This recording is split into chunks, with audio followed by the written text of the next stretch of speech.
Good morning. It is Friday, September 25th. I just running the door up right now in the shop. It's fairly brisk out this morning. Quite a bit of dew overnight, but not terrible, I guess. I think it's supposed to be pretty close to 90 degrees this afternoon.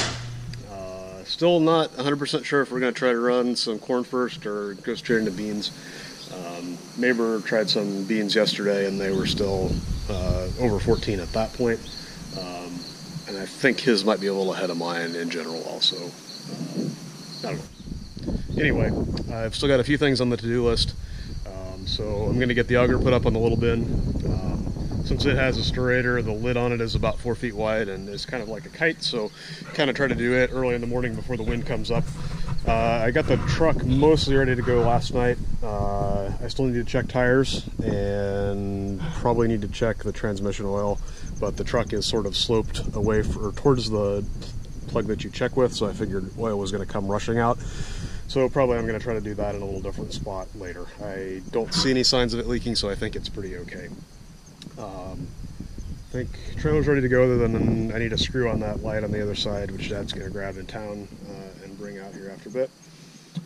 And got a couple things to do on the grain cart tractor, a couple things on the combine I think yet. I need to get the yield monitor cleared out and do the vibration test setting thing for it.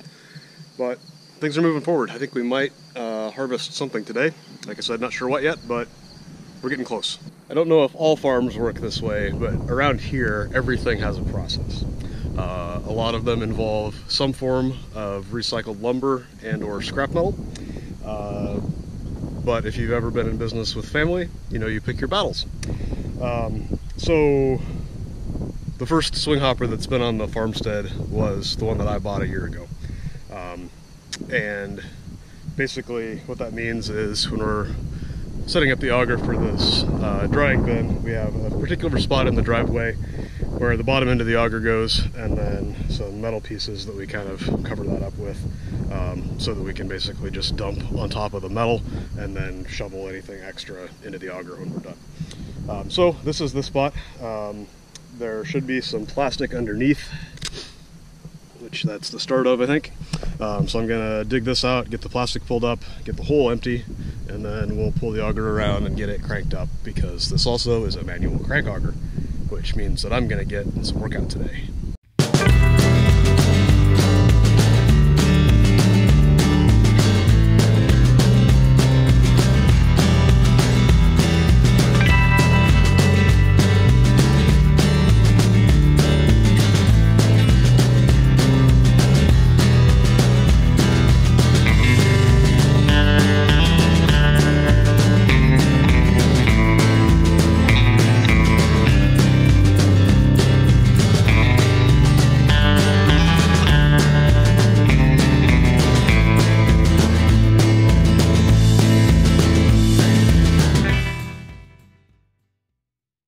I think we had a camera malfunction and didn't actually get the fun part of the hole, but it's there now, and I got the lid wrestled off the top.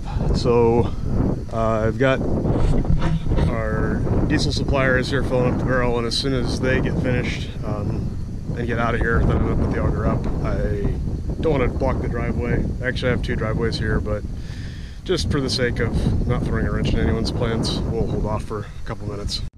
Diesel barrel and the tank in the back of the pickup are both full. And the real reason that I didn't want to do this is the seat was wet, which now it's not. So I'll see if I can get the camera in a position that you can watch this whole debacle of the process, and I'm going to try to get this auger up to the bin.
be perfect, but we should be pretty dang close. We're gonna go get some plastic to put underneath there to keep the grain separate from the gravel so we can clean that out easily when we put the gravel back. I think all the contraptions are now in place. It looks like this piece of the contraption might be about on its last legs. It's had a few wagons run over it over the years, but I guess it works. It is, in spite of my commentary, probably better than trying to get lined up to dump into the end of the straight auger, because you're coming right off the driveway and you sort of snake in here. There is a reason that there are a lot of swing hoppers sold, though, I think, personally. Well, we pulled some ears, and it seems like the corn is still pretty wet, so the game plan is to run soybeans, I think. That means we need to switch heads and change a few things on the combine. But I need to put a couple of shields on here, and to do that I need to get the feeder house lowered down. But we should be rolling soon.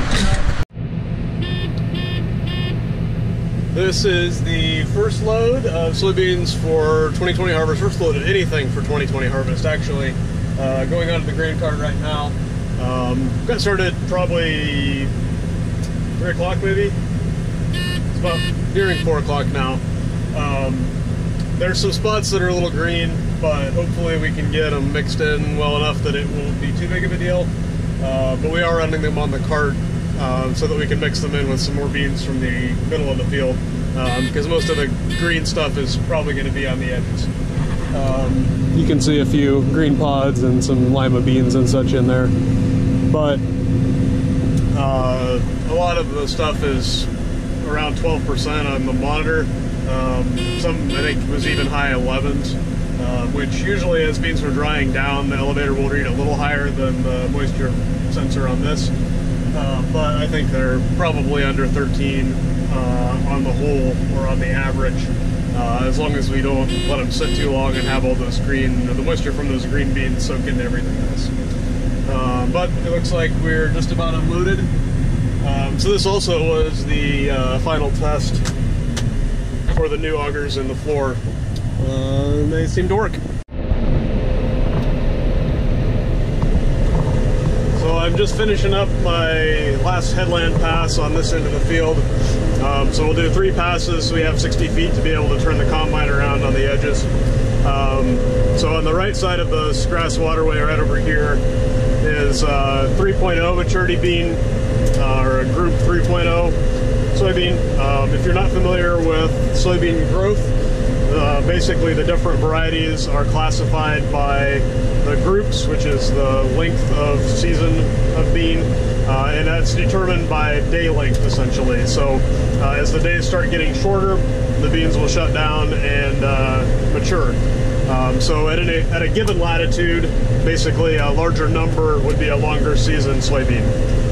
So on the right side of the waterway we have these 3.0s. Those are a 3.6, I believe. And you can see they still have quite a few leaves left. Probably they're a ways away from combining. So what we're thinking, I only have about maybe 75-ish acres of the 3.0, I believe. So I'm hoping that we can get that knocked out here fairly pronto, and then be able to probably run corn for a couple days before we switch over to the kind of longer season soybeans. We'll see exactly how things go. It depends a little bit on weather, because there is some chances of rain coming up here Sunday, I believe. Sorry, hard to talk and drive at the same time. So it'll depend a little bit on the weather. There is some chances of rain Sunday, and then it's supposed to cool off a bunch, which usually cool weather a lot of times makes it sort of difficult to be very productive on soybean harvest, because if it's not warm, if it's warm and sunny, the dew will burn off early and the pods will get crispy enough that you can thresh decent at a reasonable hour of the day. If it's cool and cloudy, you end up messing around waiting for things to get ready and not being able to do much.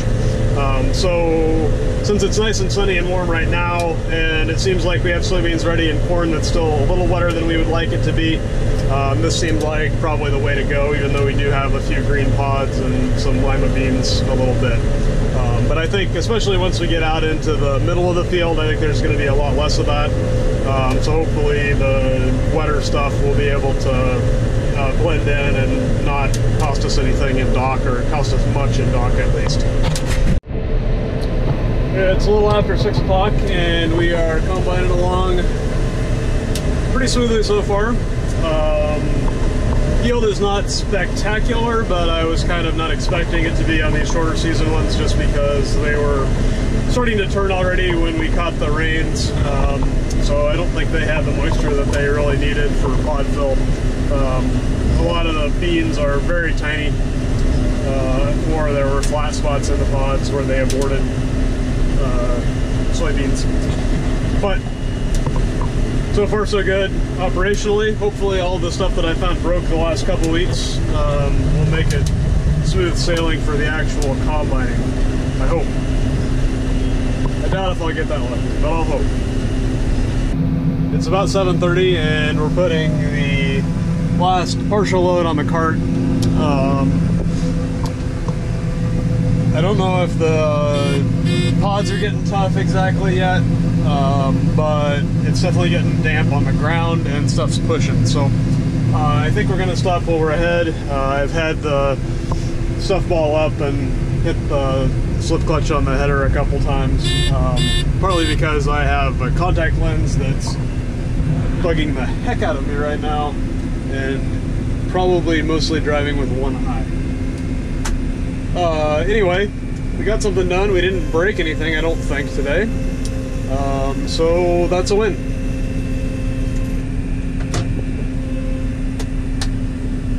Have to see what happens overnight and how fast things dry off tomorrow. I don't know if I'll be able to finish all of these short season beans tomorrow, but I'm hoping that we can have them wrapped up this weekend. Who knows?